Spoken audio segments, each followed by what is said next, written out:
It's Patty and Diane. Wigged out sisters. We're back. Yes. And we got a lot of stuff to talk about today. So get yourself a little cocktail and come and join us. Patty, thanks for joining me today. Yes. What is this little cocktail? Look how cute I don't that know. is. I lost my phone. I made the little skewers. They're so precious. It was, well, we can probably remember. We used It's a some kind of grape lemonade. Yeah, it's grape spritzer, and it is Frozen grape concentrate lemonade. no, that's not the one we made. Oh, what one did We we made spritzer. It's good. it can be vodka or rum. It's cranberry juice, Sprite or 7-Up, and then ice, and you can garnish with whatever fruit or blueberries you want. I just had cucumber and grapes. I threw them in So, there. yeah. So, cheers. It's a Thank you, nice, Patty. light, refreshing summer drink I'm when so friends glad drop you're here. by. We finally got some nice weather and we're ready for spring. And I don't know how I lost my phone, but oh well, that's how it goes. Okay, Exactly. so today we're going to talk about different things. Oh yeah.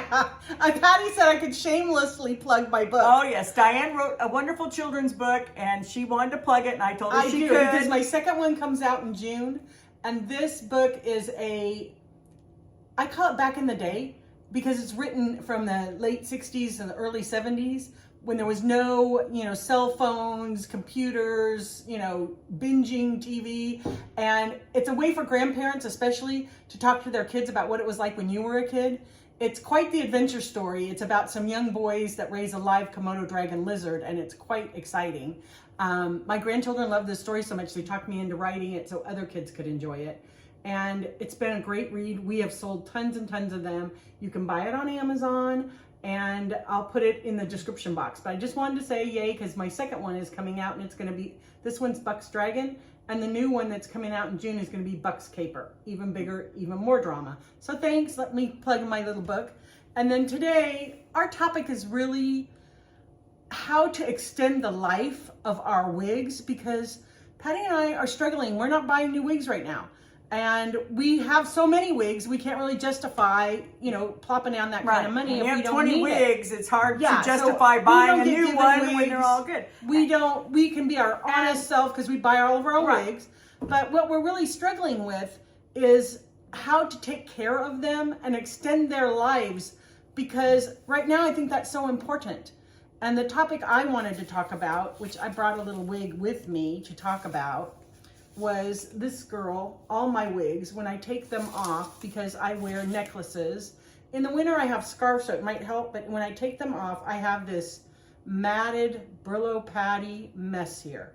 Every wig I have has this when I take it off. And what I've found some different solutions, and I've had some viewers send in ideas, but one of the things that I do is I spritz it with that John Renault's detangler, let it sit there for a few minutes with my wide tooth comb, gently comb through, and then I go to a finer, like my paddle brush, and then a regular comb until I get everything smoothed out. If it's done it a couple of times and it seems like it's getting worse, I will, after I do those steps, I will take either my flat iron, depending on the length and the type of curl, or my steamer, and I will go over it with the steamer and then comb through it. Go over it with the steamer and comb through it, and that kind of brings the fibers back together and smooths the whole thing down, and so does the flat iron. And that gives you a lot more life to your wig. And sometimes I have to trim the ends a little, but that's what I've been doing to make this work, so that I'm not feeling like I need to upgrade my wig, because usually the rest of the wig is soft and manageable. One of the things I also do is I don't put any stuff in my wigs. I don't use peace out cream, hairspray, gels. I don't put any treatments or styling products into my wigs, because I feel that breaks down the fibers and makes it harder to take care of.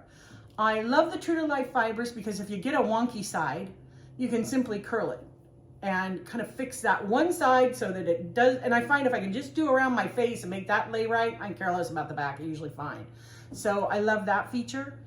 someone sent in a comment to me that I thought was really, really thinking out of the box. She said what she does is buy a weft, and if you can afford it, a weft of human hair in a color of your wig. And then she sews it in the back of that wig on that extended nape line, and then trims it to the wig length. And the human hair doesn't take the abuse the same way that the plastic hair does. Synthetic hair does. Synthetic. Thank you, Patti. That sounds so much more classy. And that way it will wear a lot longer. And when that finally starts wearing, you can cut that little thing out and put yourself another one. I thought if you're wearing a human hair wigs, or you're wearing expensive wigs, more expensive even than mine, I would say that's a damn good That's a brilliant tip. And yes. I want to thank the viewer We for love when sending you that guys in. We give us love hearing comments. these kind of tips, and we are, we'll bring them up on the show. Yes, and we want you to talk about, if you can give us comments on how you're extending the life of your wigs, because we all need to do that right now. And be mindful of, taking care of our Any girls. other wig tip as a wearer, as an enjoyer of wigs, if you've discovered something through your journey of wearing wigs that you're willing to share, let us know. We're always willing to share what we learn, and we're always willing to share what we learn from you guys. And that's why we chose this topic, because this is a topic Right. that Patti and I have been talking about a lot. So, how to extend the life of our wigs. What are we going to do to take care of them better? And How talk are we about- going to store them better? Like, what are we going to do mindfully to be Right. more, and which of our wigs are holding up? oh yeah. So this is my topic today. This is my beloved Raquel Welch wig. I have several of her wigs, but I wear this one, and of course, as soon as I went to say it, the name went right out of my head, Sparkle. And I have the Sparkle in 3 colors, but this Ice Java is my favorite, by all-time It favorite. looks beautiful on Patti. And I wear this wig at least 2 to 3 days a week. For a long time. How long have you had that So wig? I've had this wig now a little over 3 years. And she is held up beautifully. As you can see, she has no matting, no wear, no nothing. She's holding up like a dream. But I do wash her. I do condition her. I do hang her up to dry.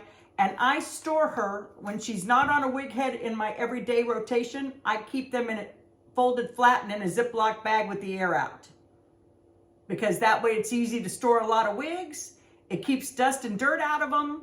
And if you want to go on a trip or you go on vacation, you grab the ones you want, you throw them flat in your suitcase, and bam, you're gone. Now, Patti stores hers in Ziploc bags, but I feel her wigs are short. Right. And there's not a lot to get mussed up. Most of my wigs are shoulder length or But longer. you can put them in there. You just So have to I be keep gentle. mine in my box that they came in. And if it came with a net, I put it in the net. If it was folded inside out, I fold it inside out. If it folded right side out, I fold it right side out. I tuck it in that frame and I keep it in the box.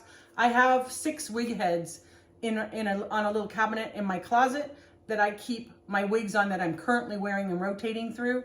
And then when I get tired of those, they go back in their boxes and the other 6 come out. So I'll have like spring or fall or summer wigs that way. So that's how I do the longer ones. I'm finding with the wigs that I purchase that I am getting a lot of long time wear out of my Raquel Welch's. I'm getting really good wear out of my Tony Bratton's. As much as I love the Paula Young's, certain ones, they don't hold up. I love this wig on her. I told her to wear it today. It's been in the box since I did the review on it.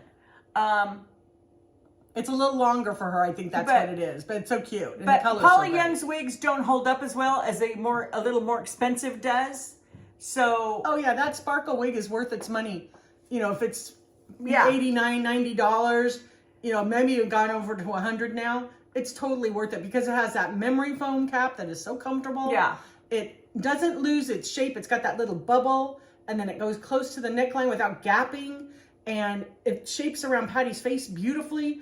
And it looks so natural. Like you would never think she was wearing a wig with that wig on. So, and if anybody from the wig companies ever watch, I want you to know that I want to try a Power, your little spiky wig, but you don't have it nice Java.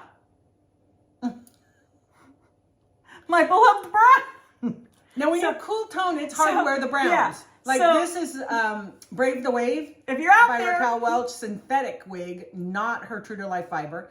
And it's cocoa is the color. And what I like about it is it doesn't have a lot of bronze and gold and red and orange and caramel highlights in it. It's just lightly highlighted, like a little bit lighter brown. It's so natural, but it doesn't compete with my really fair and reddish color, pinkish color skin tone. Really hard to find a brunette wig that's cool.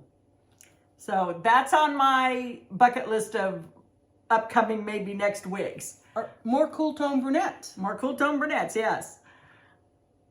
So what else do you have, Diane? That was pretty much it. Okay. I think my biggest wig trouble area is the nape of the neck. Yeah. And because when I'm turning all the time, they catch on the back of my necklaces, and every time I take it off, I have to deal with that every single time I take a wig off. And I want to know, what are your problem areas and how are you dealing with it? And how are you extending the life of your wigs and making them more wearable and budget friendly? And I just haven't really needed to pull the trigger on buying another wig, and I haven't seen anything that really called to me. Yeah. And when they call to you, you know, you just write the check. Right. But I have so many, and Patti has even more. So we just have been digging out older wigs we haven't worn as much, and, you know, trimming something that bothered us or whatever to make wigs that we weren't wearing as much more wearable for us. So I think that's all I really had to say. Yeah.